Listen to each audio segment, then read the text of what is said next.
Hello everybody, decided to do a cooking video again. Today is beef stroganoff. Here I've cut open the onion to show you it looks good. This is going to be the one onion that we need for the mirepoix. Here I'm cutting it into sections so that it gets a good dice. And I will be setting it all aside into a container for later as I am preheating a pot on the stove as we speak.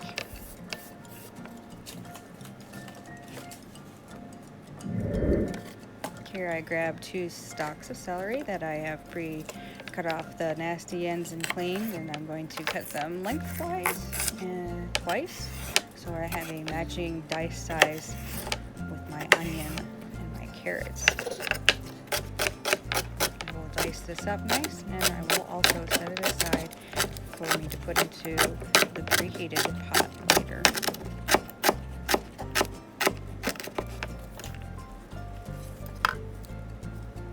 Here I kind of cheated and grabbed baby carrots. I grabbed as much as I think would be required for 2 stalks of celery in this dish.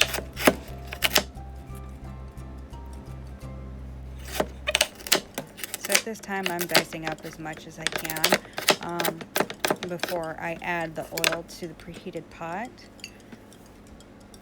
Here's the oil. Because now we're going to cut everything up as far as the carrots are concerned and stick all of it into the pot to get it cooking faster and longer than the other parts of the mirepoix, because it takes a lot longer to cook since it's a hard root vegetable.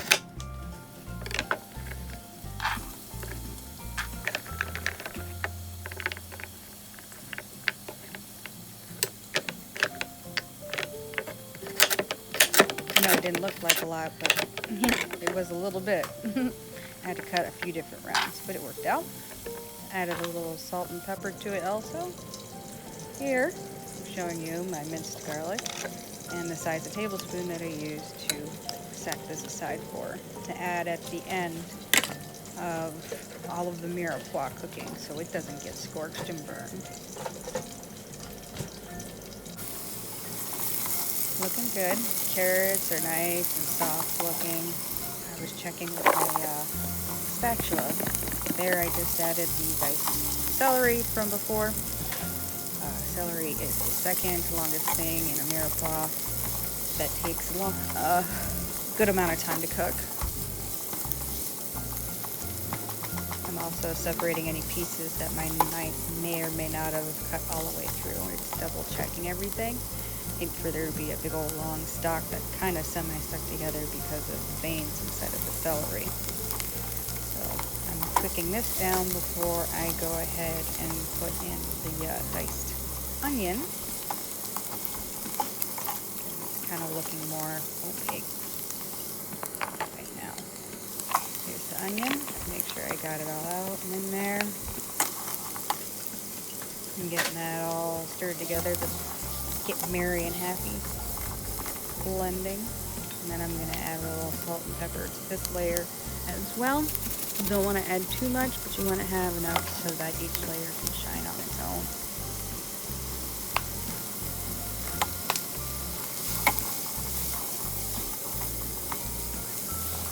So this was looking really good, so now we're going to add the ground beef.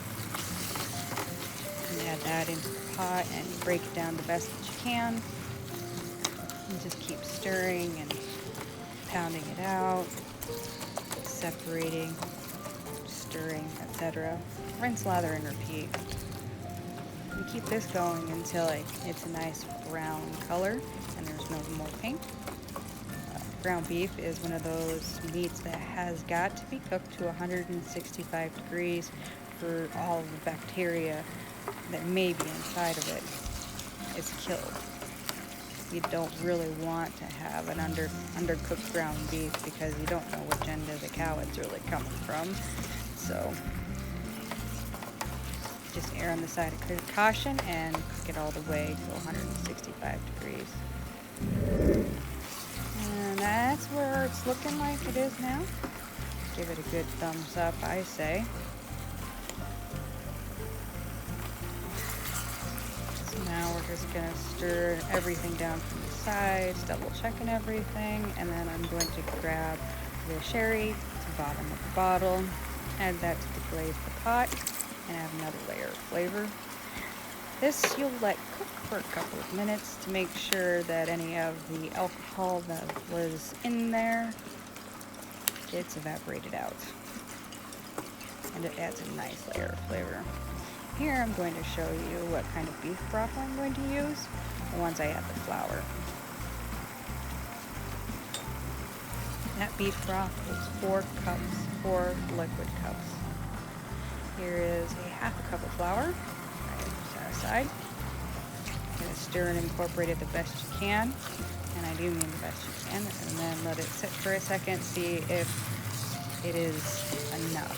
You don't want it to have a whole lot of running flour when it's cooking, so you want to add a little bit more. On this day I needed 2. I added another 1/4 cup of flour, and it could just be the day. I mean, flour is a very fickle thing. If it's at least a little bit moist, you have to add a little extra flour, and you know, that happens on some days. So it looked like I had cooked out the flour the best I could, and I added beef broth, stirring as we go because we don't want clumps of floury ground beef, carrot, mirepoix thing going on. You want to make sure it's nice and fully incorporated so that we can begin the simmering process and get it thickening. Here I'm showing you the ingredients that I put together, the spices I put together, in a souffle cup that I'm now adding before it gets too thick to add extra flavor. We're reinforcing flavors that are already there.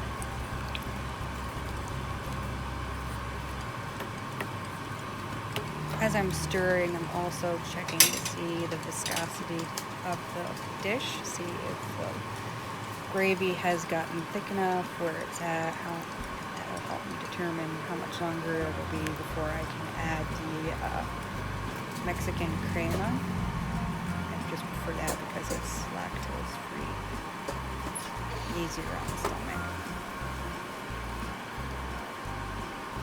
Here we are.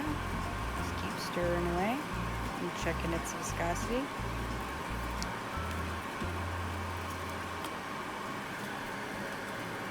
Also, you will want to always check and see how it tastes with every layer as best as you can.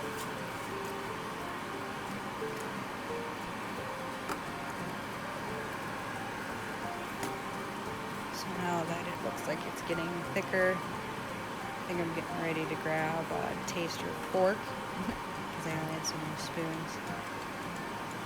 And I get ready to taste it to see how it turned out. I give it a big thumbs up. I say it's ready for the crema. So I pre-dished half of this container into a bowl, and I'm getting ready to put that in. Yeah, crema or sour cream or anything like that is more of a liquid, but it also thickens the dish too.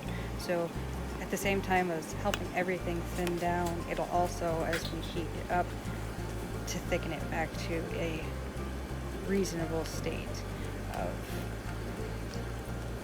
gravy consistency. You want it to be nice and thick, like I said, kind of like honey consistency, if not a little thicker. So here I am just kind of going to town, mixing it all in, incorporating it.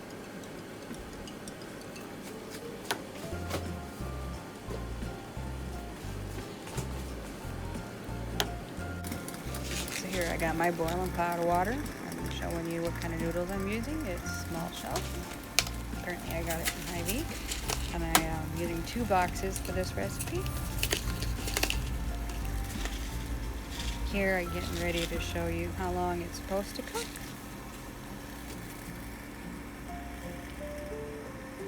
It's 8 to 10 minutes. But I went for 9 because I didn't want it to over absorb the gravy once I got it completed and the noodles were nice and soft and ready to be rinsed.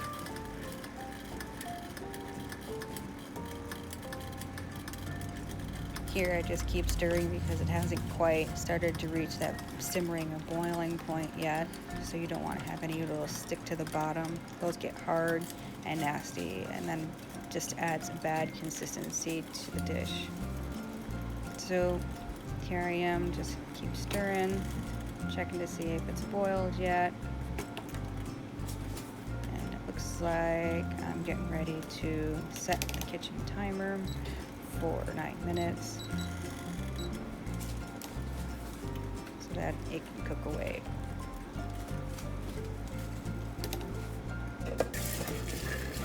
Here I am straining it off into a pan colander. Don't want to pour it all at once because, you know, if you do, you can end up with backup from the drain, and then that will totally ruin your dish. So there's so much bacteria in your drains, and even if you do use bleach like we do when we wash dishes, there's still the opportunity for bacteria to thrive in there. So at first I clear out all of the macaroni from the bottom of the pot. And then I'm going to stick the colander inside of the pan and do a little bit of a twist rinsing around the outside with the shower from the top using the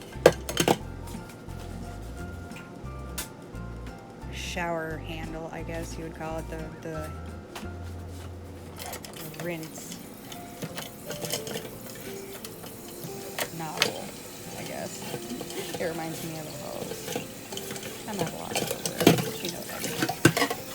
And here I am dumping out all the excess starch and setting it aside, and then doing the same thing but straight down into the sink, and then trying my hardest to rotate the macaroni and get as much liquid in there that's to cool it off and stop its cooking, because we no longer need it to be cooking right now. And then I dump it into the pot after I've drained out all the water. Carry it over to the stove where I'm going to be adding the stroganoff sauce. Doesn't that look good? Looks great to me. Now you start to stir it from the bottom up and try not to destroy any of the noodles while you're doing it, while rotating the pot around in a circle is the best method, in my opinion, to get it done. But it looks excellent, it smelled amazing, and I tried it along the way. It was just perfect. So I hope you enjoyed this video, and I hope you keep watching for more later, and I hope you can make this dish well enough on your own.